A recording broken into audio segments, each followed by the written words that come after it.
bizantino es un arte anónimo en el que los artistas, conservando técnicas antiguas, lograron dar a los materiales utilizados un gran valor teológico. El oro, la plata, los mosaicos, esmaltes, los mármoles pulidos y las piedras preciosas producían irradiaciones que representaban la luz divina.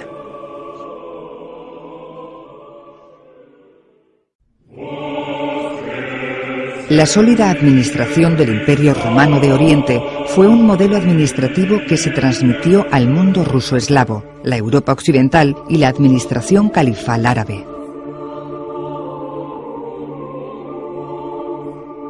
La capacidad constructiva del imperio fue fundamental en su supervivencia. Sus inmensas murallas soportaron durante 1000 años el ataque de multitud de pueblos hasta la aparición de la pólvora y los cañones. Otros ejemplos maravillosos de esta capacidad fueron los acueductos y cisternas capaces de proveer agua a una población que en algunas etapas superó los 500.000 habitantes.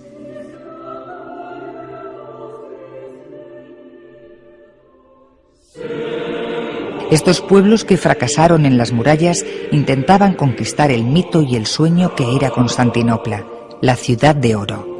Sus recursos económicos, debidos al control del comercio, el ceremonial imperial, los palacios, el ornamento, los mosaicos, las sedas, la platería, alimentaban esta imagen de mito y de fuente de la abundancia. Este mito tenía sus símbolos.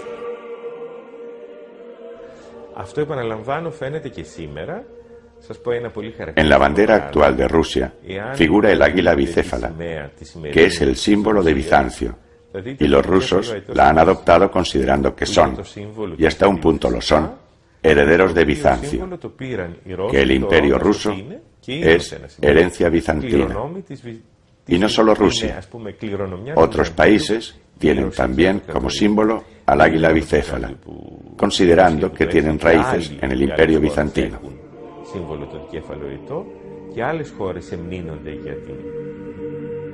Otro ejemplo se dio cuando Constantino adoptó la diadema persa como símbolo del poder imperial.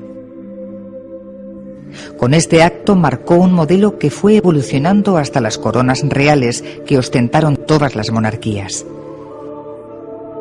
Entonces en Toledo se estableció todo lo que se llama la imitatio imperii, es decir, toda una intención de imitar lo que pasaba en Constantinopla, y de hecho Toledo a finales del 6, principios del 7 era pues una copia de la corte imperial que estableció Constantino en esa ciudad, y es esa idea imperial que se mantiene en Oriente la principal línea y la principal referencia que se utiliza o que cala en Toledo y en Hispania.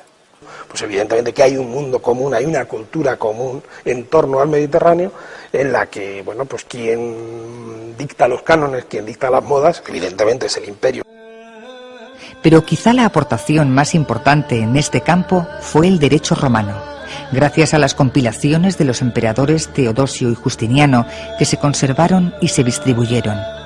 Estas compilaciones son la verdadera piedra angular de los derechos de las naciones europeas y americanas.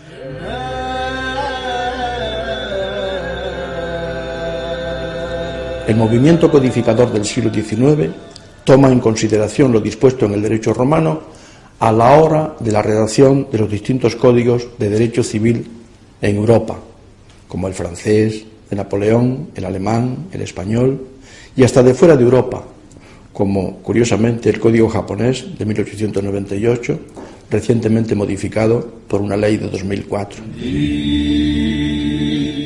La influencia de Bizancio se puede seguir hasta hoy. La cultura y el modelo bizantino se difundieron por varias vías.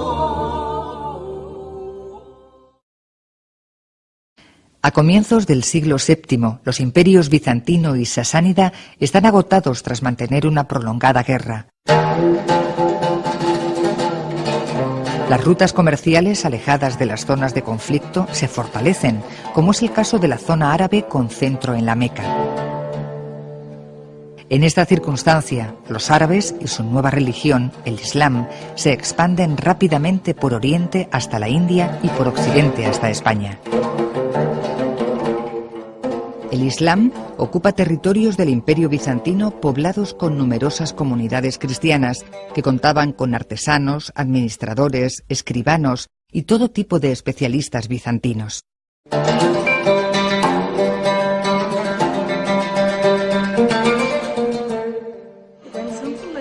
Cuando algo así sucede, está claro que ninguna nueva conquista puede comenzar un estado de la nada.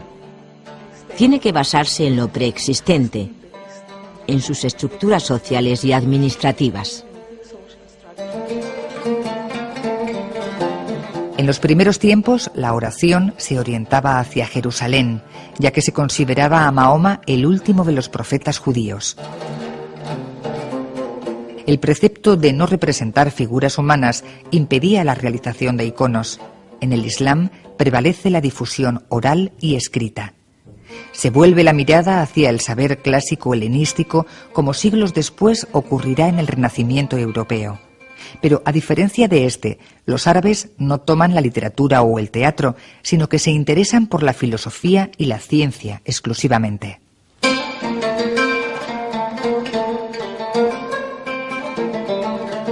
Califas como Al-Mamún se dirigen al emperador de Bizancio para obtener los valiosos manuscritos de los antiguos sabios.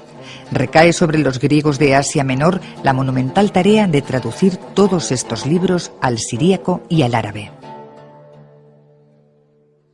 Por ejemplo, los nestorianos, los cristianos nestorianos de Siria y de otras zonas son súbditos inicialmente del mundo bizantino y ellos son los que traducen todas las obras del mundo antiguo, todo el saber antiguo, y eso es todo lo que se va a encontrar en el mundo árabe cuando se formalice en torno a Damasco, en torno a los grandes califatos que conocemos. Bueno, pues todo eso es el origen también de la Escuela de Traductores de Toledo, por ejemplo. El griego enriquece la lengua árabe, mientras Platón, Aristóteles y otros autores helenos alimentan diversas corrientes de pensamiento y espiritualidad.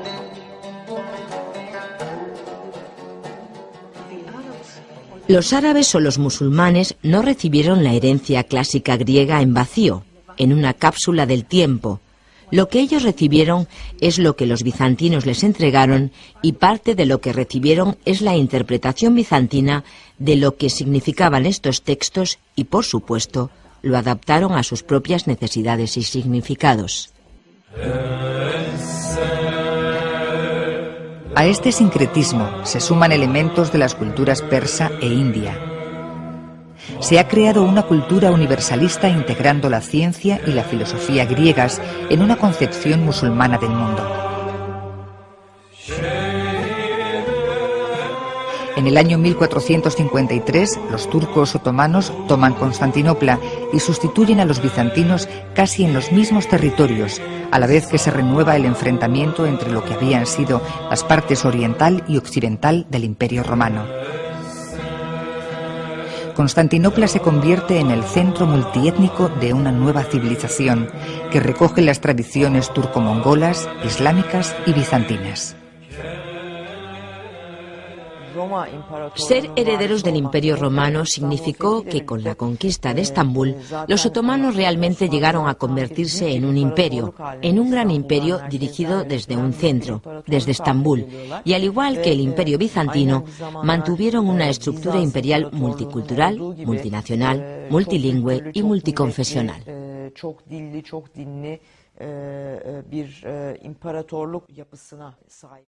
Bizancio ocupa una función absolutamente esencial. La política inteligentísima iniciada